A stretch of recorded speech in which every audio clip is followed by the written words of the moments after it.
ওই রাখালটা তার ছাগল মেষ বকরিগুলো চড়াইয়া ক্লান্ত হয়ে গেল। যখন ঘুমের মধ্যে বিভোর হয়ে যায়, ওই বেশ্যা নারী যে রাখালটাকে ঘুম থেকে যখন জাগায়া দেয়, রাখাল ঘুম থেকে জায়গা দেখে একটা সুন্দরী নারী তার সামনে হাজির হয়ে গেল। যখন সামনে চলে আসলো, রাখাল কয়, এই নারী, তুমি আমার কাছে কি চাও, তুমি আমায় বলো। নারীটা জানা দেয়, এই রাখাল, তুই কি বুঝো না আমি তোর কাছে কি চাই? তুই কি জানো না আমি বেশ্যা নারী, সব জায়গায় আমি ঘোরাফেরা করি, আমার সাথে জেনা করতে চাইলে মন চাইলে করতে পারো, আমি কারো কাছে তোর নামের ব্যাপারে বলবো না। রাখাল মনে মনে কয়, আজকে জেনায় লিপ্ত হয়ে গেলে কেউ আমারে দেখবে না। সঙ্গে সঙ্গে ওই রাখালটা ওই জায়গার মধ্যে জেনায় লিপ্ত হয়ে গেল। জেনায় লিপ্ত হওয়ার পরে ওই নারীর পেটের মধ্যে একটা বাচ্চা যখন চলে আসলো, এবারে বেশ্যা নারী সমাজে বিভিন্ন জায়গায় যায়, বিভিন্ন জায়গায় ঘুরে, বিভিন্ন জায়গায় হাঁটাচলা করে। একটা পর্যায়ে যখন 5-6 মাস চলে আসলো, এবার ওই বেশ্যা নারীর পেটের মধ্যে যে বাচ্চা, ওই বাচ্চাটা এখন সবার সামনে প্রকাশ হয়ে গেল। এই বেশ্যা নারীর পেটের মধ্যে বাচ্চাকে দিয়ে দিল। এলাকার মানুষেরা তো হতভম্ব হয়ে গেল। এলাকার লোকেরা গিয়া জিগায়, এই বেশ্যা নারী, তোর পেটের মধ্যে বাচ্চাকে দিয়ে দিল, তুই তো বেশ্যা নারী, তোর পেটের মধ্যে তো কেউ বাচ্চা দিতে পারবে না। সঙ্গে সঙ্গে ওই বেশ্যা নারীটা সঙ্গে সঙ্গে জানায়া দেয়, এলাকার লোকেরা, রে যেই জুরাইজ রে তোমরা বড় বলি মনে করো, আমি ওই পাহাড়ের মধ্যে গেছিলাম, ওই জুরাইজ আমার সাথে জেনার কাজের মধ্যে লিপ্ত হয়েছে, আমার পেটে যেই বাচ্চাটা আছে ওটা জুরাইজের বাচ্চা। চিল্লে কও নাউজুবিল্লাহ। এলাকার লোকেরা লাঠি ছোটা নিয়ে নিয়ে পাহাড়ে রওনা হয়ে গেল। পাহাড়ের চূড়ায় গিয়া দাঁড়াইয়া যা বলে, এই জুরাইস, তুই তোর ঘর থেকে বের হয়ে আর দুনিয়ায় বাঁচায় রাখবো না। সঙ্গে সঙ্গে জুরাইজের একটা কথা এরা মানতে যায় না। সঙ্গে সঙ্গে জুরাইজকে ঘর থেকে বের করে দেয়। ঘর থেকে বের করিয়া সঙ্গে সঙ্গে লাঠি ছোটা নিয়ে এমন ভাবে বাইরাইতে পাহাড় থেকে যখন নিচে নেমে আসলো, এবার জুরাইজ কয়, থাম, আমারে কেন মারো? আগে তো আমারে বলবা, আমারে মাইরো না। কেন আমারে মারো? বলে অপরাধ করে করে আবার বলো আমি তোমারে কেন মারি? তুমি এত বড় অপরাধী, আজকে তোমাকে জানে মেরে ফেলবো। জুরাইজের বারবার আঘাত করে। জুরাইজ কয়, আমারে মাইরো না, আমি অপরাধ যদি করি আগে আমায় বলো, এরপরে আমাকে মারবা, কোনো অসুবিধা নাই। জুরাইজের কথা যখন শুনে না, এবার জুরাইজ বারবার আবদার করার পরে এলাকার লোকেরা মারে না। এলাকার লোকেরা চিন্তা করে একটু জুরাইজের জিজ্ঞেস করা লাগবে, এই জুরাইজ কি এমন অপরাধ করে ফেললো, এবার সঙ্গে সঙ্গে প্রমাণ হয়ে যাবে।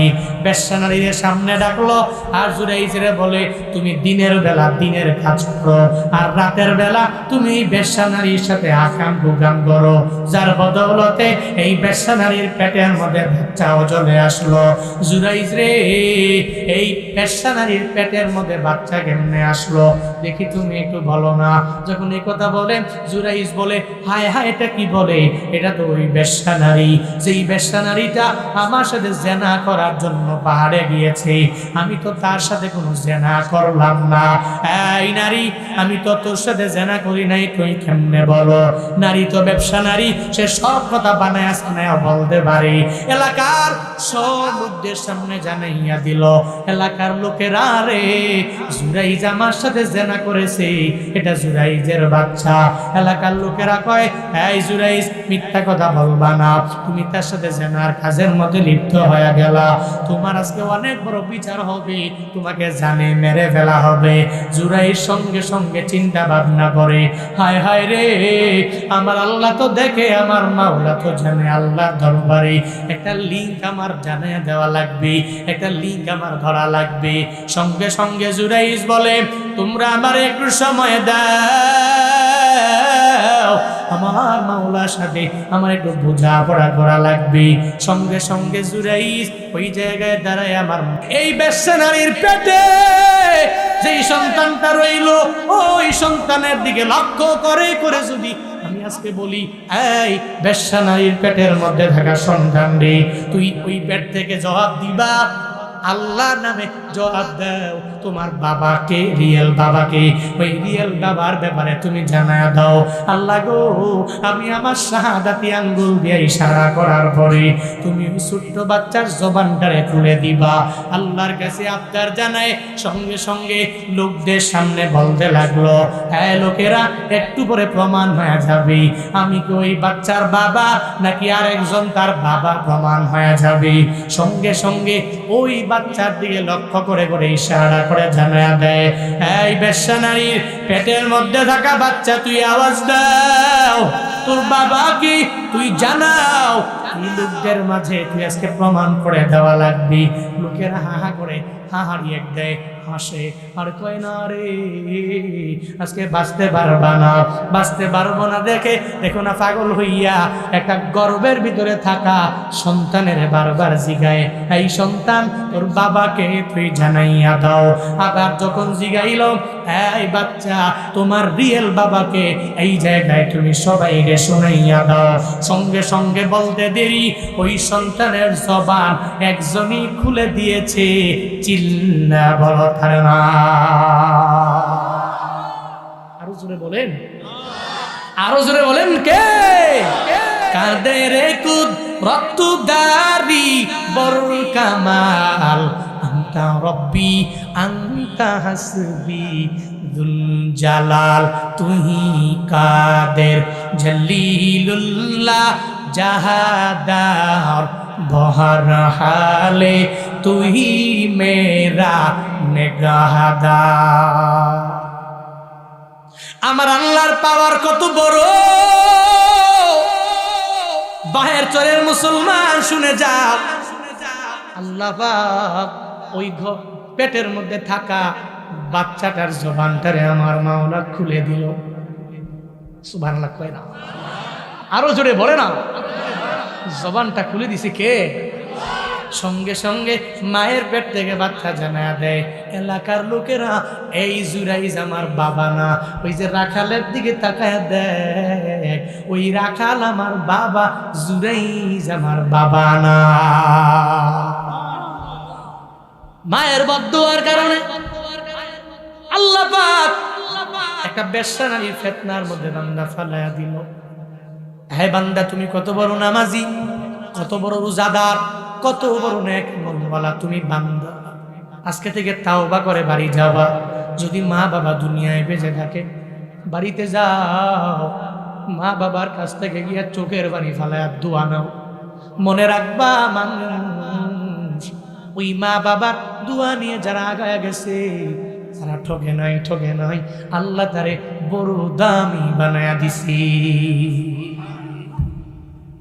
আর যদি মা বাবা না থাকে, বাহের চর কবরস্থানে যাও, কবরস্থানের সামনে গিয়া দাঁড়াইয়া আল্লাহর কাছে বলো, আল্লাহ মা বাবা আমার জন্য জিন্দেগিতে কষ্ট কম করে নাই, আল্লাহ গো মা বাবা আমার কবরে চলে গেল গো আল্লাহ, তুমি মা বাবার কবরটারে জান্নাতের বাগান বানায় দাও। সন্তান হইয়া যদি আব্বা আম্মার জন্য যদি দোয়া বান্দা করে দিতে পারো, তোর আব্বা আম্মার কবর যদি জাহান্নামের গর্ত যদি হয়ে যায়, তোমার সন্তানের দোয়ার বদৌলতে মা বাবার কবর জান্নাতের বাগান বানায়া দিতে পারেন কি? ইন্না মিন আকবারিল কাবাইরিশ শিরকু বিল্লাহ, আশ-শিরকু বিল্লাহি ওয়া উকুকুল ওয়ালিদাইন। রাহমাতুল লিল আলামিন বলেন,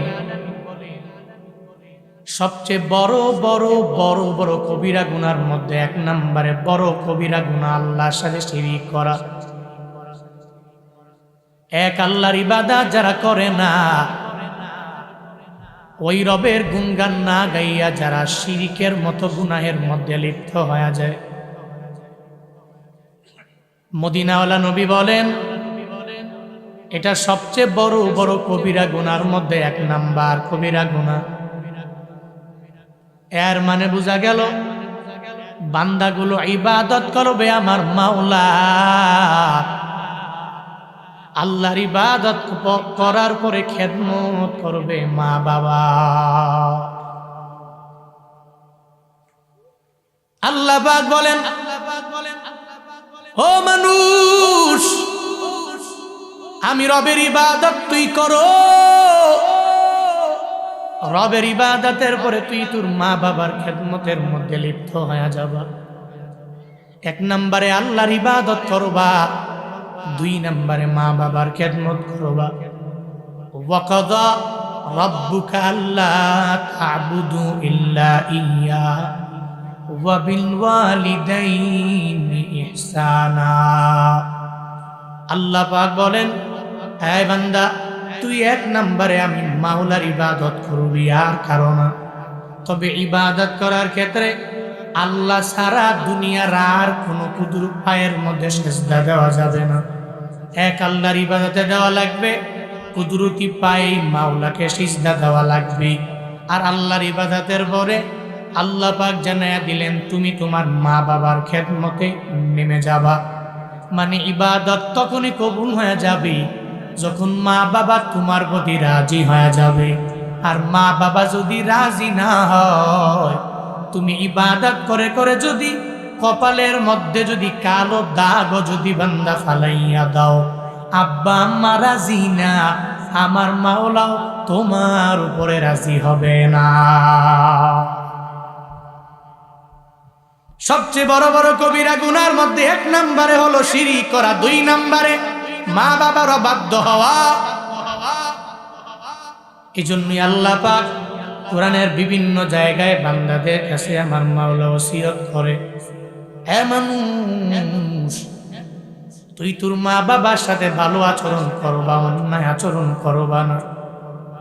যেই মা এত পরিমাণ কষ্ট বান্দা তোমার জন্য করলেন, দুনিয়ার কেউ এই পরিমাণ কষ্ট সন্তানের জন্য করে না, মা যেমন করে। আল্লাহ পাক বলেন, ওয়াসাইনাল ইনসানা বিওয়ালিদাইহি হামালাতহু উম্মুহু ওয়াহনান আলা ওয়াহান ওয়া ফিসালুহু ফি আমাইন আনিশকুরলি ওয়া লিওয়ালিদাইহি ইলাইয়াল মাসীর।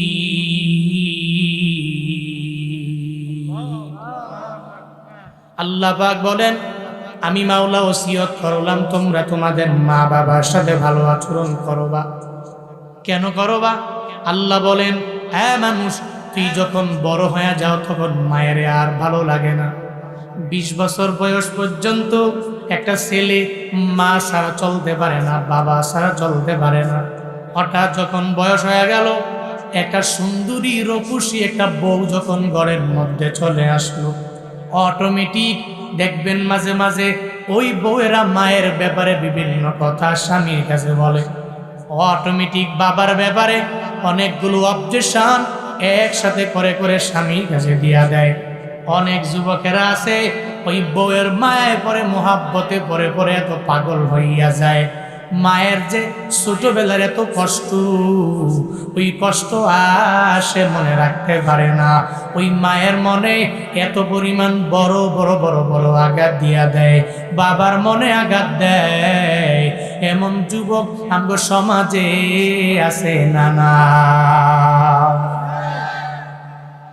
আল্লাহ পাক বলেন, তুই বড় নিমখারাম হয়ে যাবি, আমি আল্লাহ জানি। এজন্যই আমি আল্লাহ ওসিয়ত করে বান্দা তোমাকে জানায়া দিলাম, তুমি চলার পথে ওই মা বাবার দোয়া নিয়া চলবা। আল্লাহ পাক বান্দারে স্মরণ করে করে জানায়া দেয়, বান্দারে তুই মায়ের সাথে কেন ভালো আচরণ করা লাগবে। আল্লাহ পাক বলেন, ওই মা তোর গর্ভের মধ্যে নিয়া কষ্ট তো মা কম করে নাই। 10টি মাস পর্যন্ত ওই মায়ের গর্ভের মধ্যে মা তোমারে বড় করলো। ওই গর্ভে নিয়ে মায়েরা কষ্ট, এত পরিমাণ বড় বড় কষ্ট বান্দা তোমার জন্য করে। অনেক সময় দেখা যায় ফজরের নামাজের পরে কাজের চাপে মা সকাল বেলার খাবারটা খেতে পারে নাই, দুপুর বেলার খাবার ওই মা সুন্দর করে খাইতে পারলো না। রাত্রিবেলা যখন খাবারের প্লেটটা নিয়ে যখন মা সামনে বসে গেল, পেটের মধ্যে বড্ড ক্ষুধা লেগেছে, খাওয়ার জন্য যখন একদিক লুকমা খাবার যখন মুখের মধ্যে মা দিয়া দেয়, ওই সময়ে তুমি সন্তান হইয়া ওই মায়ের গর্ভ কোনটা তুমি জানো না। ওই মায়ের গর্ভে জোরে জোরে লাথি মেরে দিলা, ওই মা লাথি খাইয়া নিজের কলিজা পর্যন্ত ব্যথায় টন টন করে ছিঁড়ে যায়।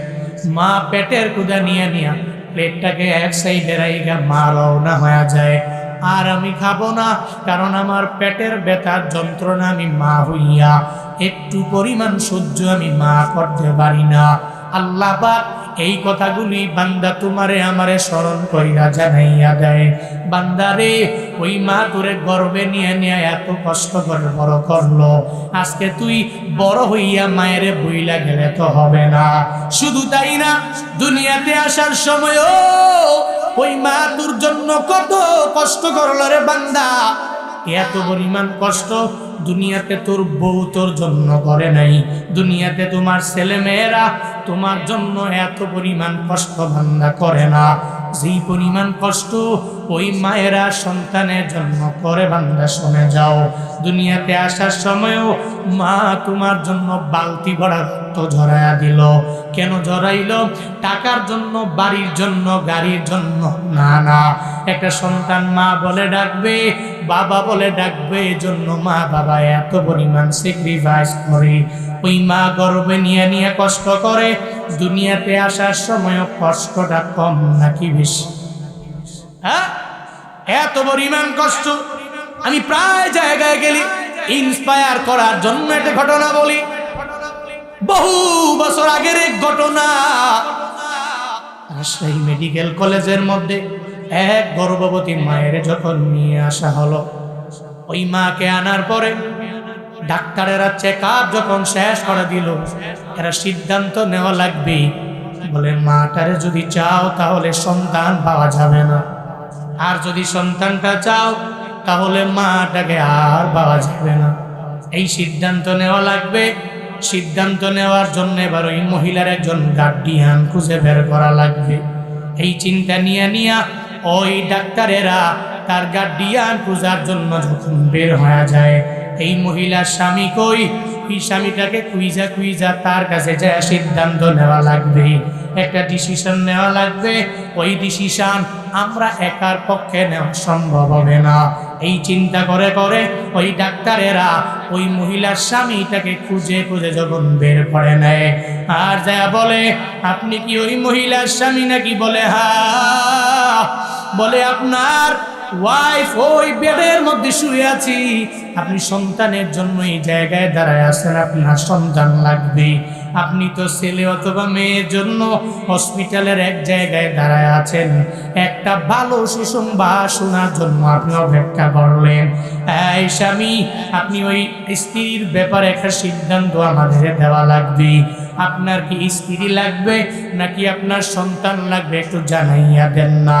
যখন এই কথা বলে, স্বামী বেচারা মনে মনে মনে মনে চিন্তা ভাবনা করে, স্ত্রীও আমার কাছে দামি, আমার সন্তানটাও আমার কাছে বড্ড দামি, একজনরে বাদ দিব আর একজনরে রাখবো, আমি এটা নিজেই মেনে নিতে পারি না, ডিসিশন দিতে পারে না, কারণ স্ত্রীটাও লাগবে, আমার সন্তানও লাগবে, কোনো কিছু বলতে যায় না। ডাক্তারেরা মনে মনে চিন্তা করে, এই স্বামীর কাছ থেকে কোনো ডিসিশন নেওয়া যাবে না, যাবে না, যাবে না।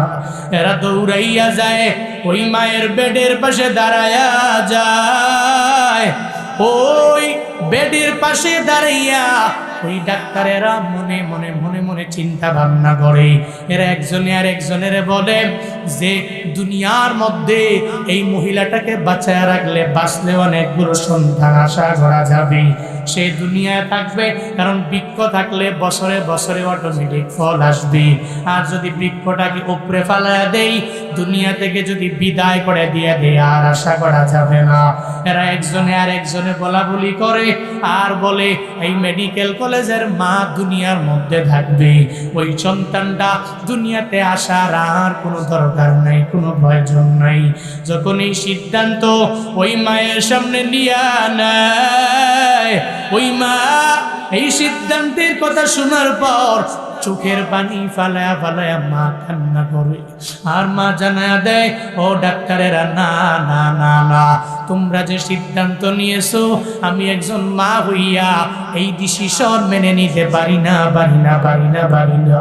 ও মেডিকেল কলেজের ডাক্তারেরা, এই সন্তানটা দুনিয়া আসবে, আমি মা থাকবো না। আমি মা দুনিয়াতে আসমান দেখেছি, এই দুনিয়াতে আমি মা জমিন দেখেছি, এই দুনিয়াতে আমি মা কত বড় বড় নিয়ামতগুলো আমি মা হইয়া ভোগ করলাম। আজকে আমি মায়ের কারণে সন্তান আসবে না, এটা হবে না হবে না হবে না। তোমরা তোমাদের সিদ্ধান্ত চেঞ্জ করে উল্টো করে নাও। আমি মাকে দুনিয়া থেকে বিদায় করে দাও, আর আমার সন্তান দুনিয়া আসবে। আমি মায়ের জন্য এসে দোয়া করবি।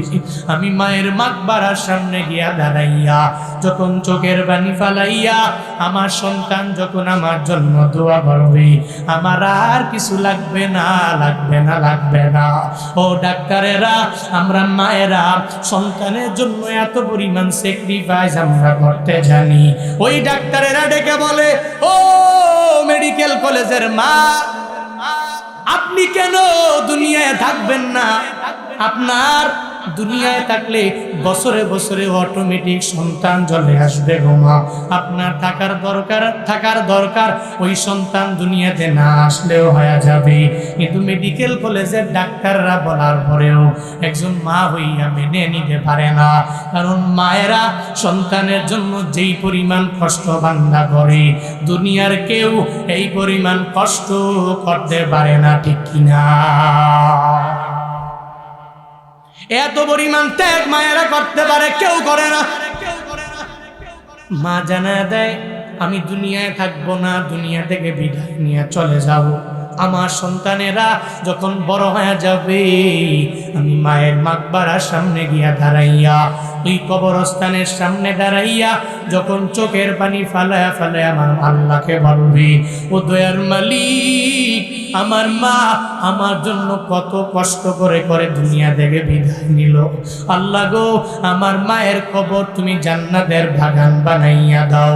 একজন মা হইয়া আমি আমার সন্তানের জন্য স্যাক্রিফাইস করার পরে আমার সন্তান যখন আমার জন্য চোখের পানি ফালাইয়া রবের নিকট দোয়া করবে, আমি মায়ের কবর যদি জাহান্নামের গর্ত হয়ে যায়, ওই সন্তানের দোয়ার বদৌলতে আমার মাওলা আমার কবর জান্নাতের বাগান বানায় দিবি।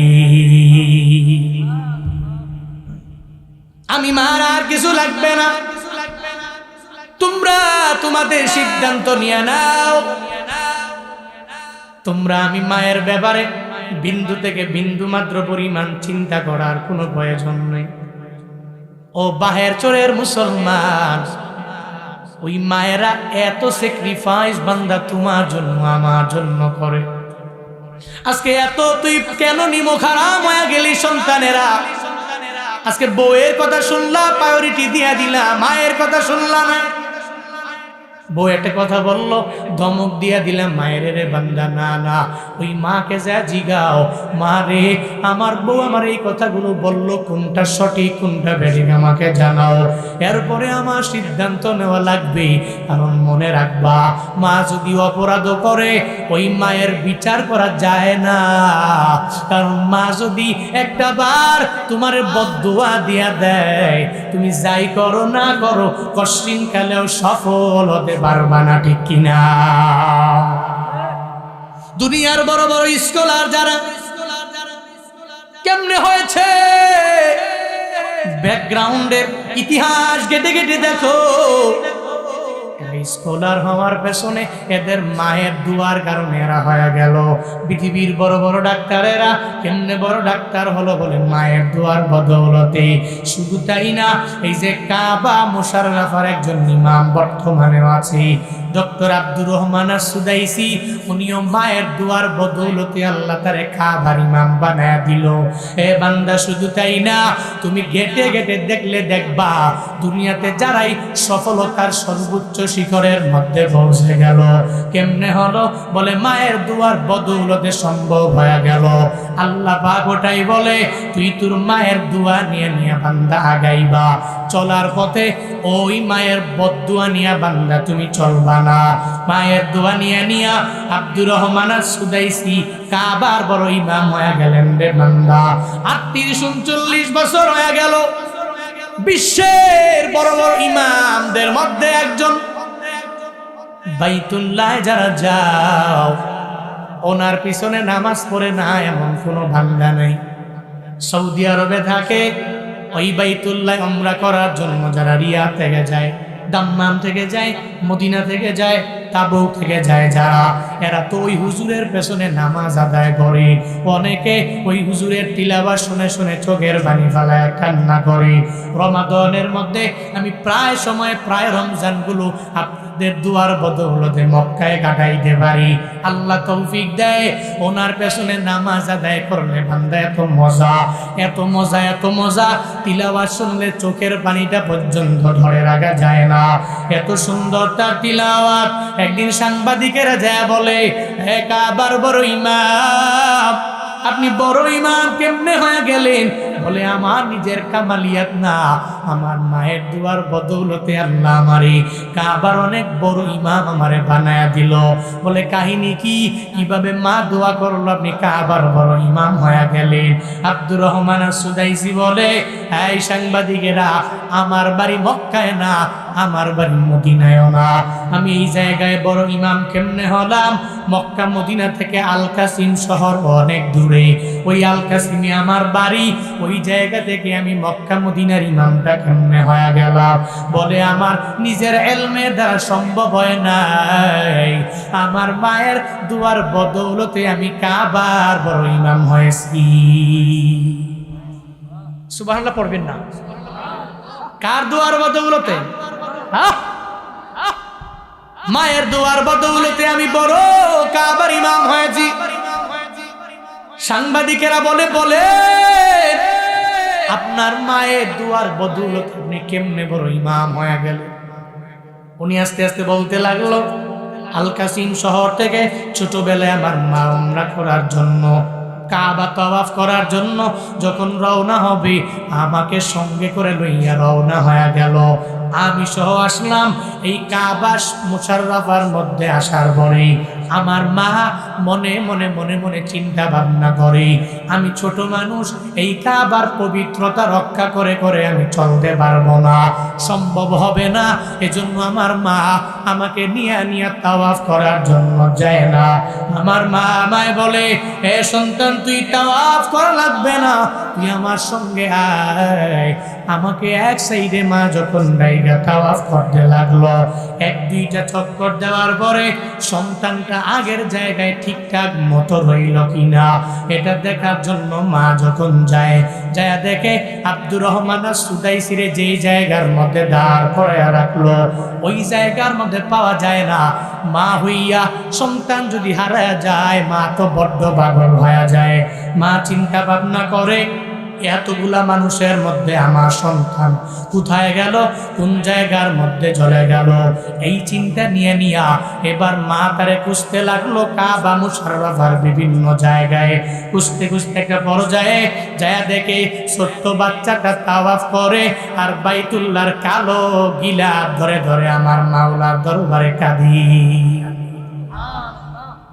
ছোট্ট মানুষের উপরে তাওয়াফ করে কাবার গিলাফ ধরে আল্লাহর দরবারে কাঁদে। মা যা বলে, সন্তান, আমি তোরে ওই জায়গার মধ্যে রেখে আসলাম, তুই কেন দৌড়াইয়া এই জায়গায় চলে আসলা? তুই কেন আসলা? সন্তানটাকে আবার দইরা নিয়ে আর এক জায়গার মধ্যে রেখে দিল। মা সন্তানটারে লইয়া তাওয়াফ করতে মা যখন চায় না, মা চিন্তা ভাবনা করে, আমি আমার সন্তানটাকে নিয়ে তাওয়াফ করতে রাজি হব না। ছোট মানুষ, এই কাবা বড় দামি ঘর, এই দামি ঘরের পবিত্রতা সুন্দর করে বজায় রেখে রেখে চলা সম্ভব হবে না। এই চিন্তা যখন চলে আসলো, এবার সন্তানটাকে সঙ্গে লয়ে আরেক জায়গায় রাখি। আবার মা আগের মতো তাওয়াফ করার জন্য মা পাগল হয়ে যায়। দুইটা চক্কর দিয়া দিল, আবার যা দেখে সন্তানটাকে যেই জায়গার মধ্যে দাঁড় করে আসছি ওই জায়গায় নাই, কোথায় চলে গেল? মা আবার বড় পেরেশানির মধ্যে ভরে গেল। আবার মা যা দেখে আব্দুর রহমান ওই কাবা তাওয়াফ করার জন্য পাগল, ওই কালো গিলাফ ধরে ধরে ধরে ধরে বারবার তাওয়াফ করার জন্য পাগল ভাড়া হয়ে যায়। এবার মা যাইয়া সন্তানটাকে জিগায়, সন্তান রে এই কাবায় বারবার কেন আসো, আর বারবার কেন তাওয়াফ করার জন্য তুমি পাগল হয়ে যাও? সন্তান রে তুমি ছোট মানুষ, এই কাবার সুনামটা তুমি বজায় রাখতে পারবা না। তুমি ছোট মানুষ, এটা দামি ঘর, পবিত্রতা বজায় রেখে রেখে তুমি চলতে পারবা না। যখন এটা বলে বারবার ছেলেটাকে মাথা ফেরেক সাইডের মধ্যে রাখতে যায়। একটা পর্যায়ে যখন বারবার বলে আব্দুর রহমান ডেকে বলে, মা না না, আমি দুনিয়াতে কত ঘর দেখেছি, এই বাইতুল্লাহর মতো এত দামি ঘর, এত সুন্দর ঘর মা আমি কোথাও পাই নাই। আমার কাছে এত ভালো লাগে মা গো, তুমি যতই বারবার বারবার আমাকে এক পাশে ধার করাইয়া রাখো, আমি সন্তান হইয়া এটা মেনে নিতে পারি না পারি না পারি না পারি না। আমি কাবা ঘরটাকে তাওয়াফ করার জন্য আমার মনটা বড্ড চায় গো মা, আমি এজন্য কাবা তাওয়াফ করার জন্য পাগল হয়ে যাই। বাংলাদেশের মুসলমানেরাও এই কাবার জন্য বান্দা কি পরিমাণ পাগল বাড়া। উমরা করার জন্য পৃথিবীতে জীবনের প্রথম যদি বাইতুল্লাহে রওনা হও রে মানুষ, ওই সময়ে যাওয়ার পরে ওই বাইতুল্লাহে যাওয়ার পরে দেখবেন কি মায়া লাগে। ওই বাইতুল্লাহর দিকে তাকাইলে চোখের পানি কোনো বান্দা ধরে রাখতে পারে না, কারণ চিন্তা চলে আসে আমি বাহেরচর গ্রামের মধ্যে আমার মসজিদে যাইয়া পশ্চিম দিকে ফিরে নামাজ আদায় করলে আমার মাওলার দরবারে যাবে নজর যাবে না।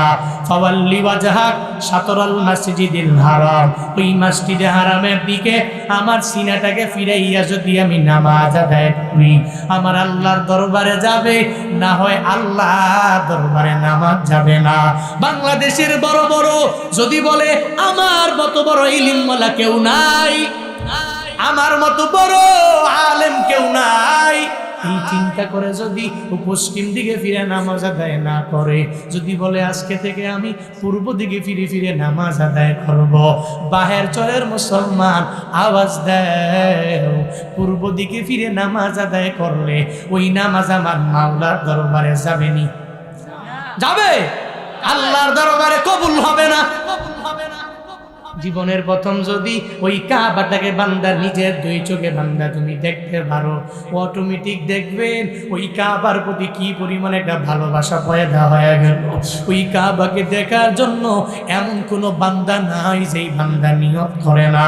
সর্বাবস্থায় দেখবেন দুয়ার মধ্যে হুজুরও কান্না করে বারবার বলে, মনে বড় আশা ছিল যাব মদিনায়, কন্যা কন্যা মনে বড় আশা ছিল যাব মদিনায়, গরিব আমি বাংলায় বাড়ি, গরিব আমি বাংলায় বাড়ি, কেমনে যাব মদিনায়, মনে বড়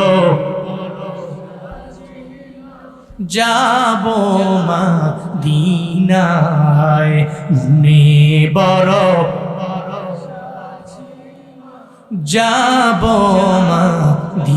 মদিনায়, রূপ সাগর পারি দিব নাই কই আমার তোরি, পাখি নয় তো উড়ে যাব ডানাতে ভর করি, রূপ সাগর পারি দিব নাই কই আমার তোরি, পাখি নয় তো উড়ে যাব জানাতে ভয় করি।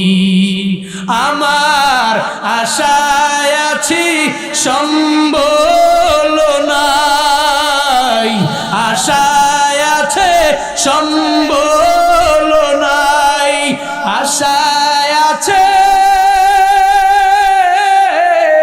সম্বল নাই, করি কি উপায়।